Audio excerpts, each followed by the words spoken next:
दरम्यान ज्या पद्धतीनं मुंबईत घडामोडी घडल्या त्याच्या आधी एक विचित्र घडामोड कल्याण डोंबिवलीमध्ये घडली, जिथे उद्धव ठाकरेंचे नगरसेवक राज ठाकरेंनी पळवले। कल्याण डोंबिवलीमध्ये शिवसेना आणि मनसेची युती झाली आहे।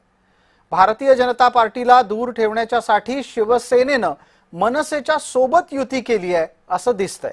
या निमित्तानं आलेल्या दोन प्रतिक्रिया आपण अधिक पटकन वेगानं पाहणार आहोत। काही निवडणुका असतात, समित्यांच्या असतात, कमिट्यांच्या असतात, अशा वेळेस पण काही गोंधळ होण्याची शक्यता आम्हाला दिसत होती।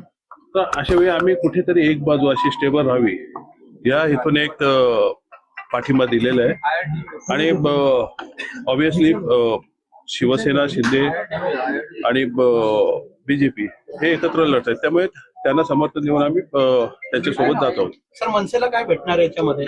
भेटायचं काय, ते सत्तेत असल्यावर कामं झाली बस झाली, आम्हाला बाकी भेटण्यासाठी वगैरे विकास कामं होण्यासाठीच आम्ही पाठिंबा दिला।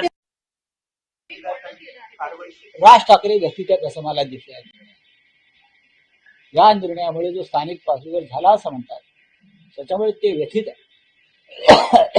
एवढी त्यांचंही म्हणणं आहे की प्रत्येकाला आपण काही देऊ शकत नाही, देण्याच्या स्थितीत नाही, आणि मला आता पाहिजेच, नाही दिलं तर जातो, या भूमिकेत मानसिक अस्थिरतेचं लक्षण आहे।